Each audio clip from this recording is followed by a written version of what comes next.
વાહ ભાઈ વાહ દોસ્તો, આજે હું મારા સાટુભાઈને ત્યાં આવ્યો છું.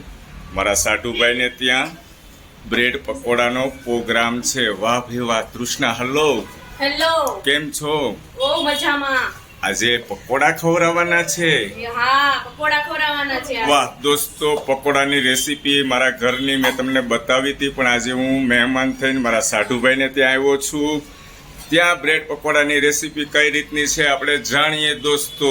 તૃષ્ણા, શું શું એડ કરેલું છે આની અંદર મસાલાની? બાફેલા બટેકા લેવાના છે. પછી એમાં સ્વાદ અનુસાર મીઠું નાખવાનું છે, સ્વાદ અનુસાર લીંબુ નાખવાનું છે, સ્વાદ અનુસાર એમાં આદુ મરચાની પેસ્ટ નાખવાની છે. અને લીલું લસણ હોય તો સ્વાદ બહુ જ મસ્ત આવે છે પકોડાનો, એટલે તમારી બધી વસ્તુ એડ કરી દેવાની છે. અને સ્વાદ અનુસાર હળદર, જેમ કલર પકડાવો હોય એવી રીતે હળદર નાખવાની છે. એટલે આવી રીતે હું પકોડા બનાવું છું ઘરે. બરાબર, ખૂબ સરસ. અને ચટણીમાં સાથે આંબલીની ચટણી છે. આંબલી, કઈ ખજૂર બજૂર એડ કરવાનું કે નહીં કરવાનું? ખજૂર ને એવું એડ કરવાનું. બરાબર, ખૂબ સરસ. એ તો ઘરે ઘરે બનતી જ હોય છે સરસ મજાની ચટણી. આ શું બને છે? ઓહો, ચટણી જ બને છે. વાહ, વરાજાના ફઈ ચટણી બનાવે છે. હે, અહીંનો ટેસ્ટ લેવાનો છે આપણે. આમ જો, આપણા ઘરનો નથી લેવાનો, અહીંના જે આપણે તૃષ્ણા દીદી બનાવે ને એ ટાઈપનો પકોડાનો ટેસ્ટ લેવાનો છે. ચટણી મેં બનાવી દીધી છે. વાહ, ખૂબ સરસ. ક્યારે તલાશે, ક્યારે બનશે? મસાલો તૈયાર છે દોસ્તો, એકદમ તમે જોઈ શકો છો. મસાલો તૈયાર છે. હવે બ્રેડમાં ભરીને પછી તળવાનો છે, બસ એટલી જ વાર છે. વાહ દોસ્તોને ખાવું હોય તો આવી શકો છો ઘરે. મને છે ને તૃષ્ણા, આ આઈટમ બહુ ગમી. પકોડા તેલમાં ડુબાડેલી આઈટમ. તેલ છે ને, તેલ રગે રગમાં ચડે. ક્યાં ચડે? રગે રગમાં. એ તો મને ખ્યાલ જ છે માસા. હે, ઈ તો વેટ લોસ માં પછી રગે રગમાં જ ચડે ને. તમને ખબર હતી માસાને પકોડા બહુ ભાવે છે, એટલે તમે પકોડા બનાવ્યા. ખૂબ ખૂબ સરસ, સરસ મજાના. ચાલો આપણે હમણાં પછી હવે બ્રેડની અંદર મસાલો ભરીને તળીએ. બરાબર, ઓકે. વાહ વાહ ભાઈ વાહ, ખૂબ સરસ મસાલો ભરે છે અંદર બ્રેડની અંદર. વાહ, કટિંગ કરવાનું આ રીતે કટિંગ કરીને રાખવાના છે. હા, આ રીતે અમે આ રીતે કટિંગ કરીએ છીએ. અડધા આમ આડા કરે છે, અમે આ રીતે કરીએ. હા, તમે વચ્ચેથી બે ભાગ જ કરી નાખો છો ને? હા, અમે વચ્ચેથી ભાગ કરી નાખીએ.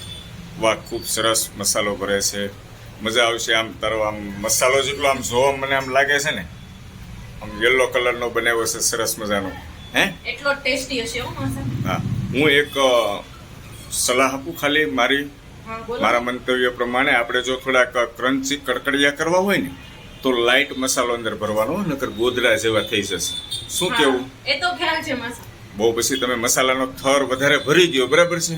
હલો, મસાલો છે ને એકદમ લાઈટ રાખશો ને, એમ ખાવાની ખરેખર મજા આવશે. અને આ બાજુ બસ લાઈટ લાઈટ સરસ. તમને કેવું ન પડે, તમે હોશિયાર જ છો. ખૂબ સરસ. અને આ બાજુ બદામનું કટિંગ થઈ રહ્યું છે. બદામ પકોડામાં નાખવાની છે. લાપસી છે સાથે. વાહ, સુરતી લાપસી.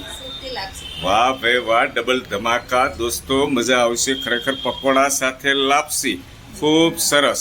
ચાલો પછી આપણે હવે તળીએ.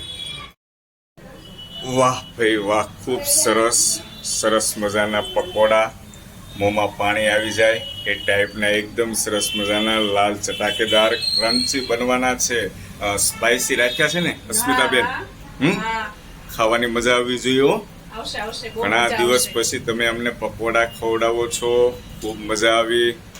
વાહ, ખૂબ સરસ દોસ્તો. જોઈ શકો છો અમારા જે મેન કારીગર છે ને એ આ અસ્મિતાબેન છે. બરાબર છે, થોડુંક લાઇટમાં બરાબર મોઢું નથી આવતું, પણ ચાલશે, કાંઈ વાંધો નહીં. પણ પકોડા એક નંબર બનશે. વાહ, ખૂબ સરસ. બધા જ મહેનત કરે છે. વાહ, કેટલા છે આમ ટાર્ગેટ? આમ ઘટશે નહીં ને તૃષ્ણા? હલો, ના ના, નો ઘટે. આપણે તો ફૂલ ટાર્ગેટ લઈને જ બેઠા હોય. ફૂલ પેટ ભરીને જમવાના છે પકોડા સાથે લાપસી. ખૂબ સરસ. ખૂબ ખૂબ આભાર તમારો બધાનો. તમે સરસ મજાના પકોડા બનાવ્યા. Thank you very much.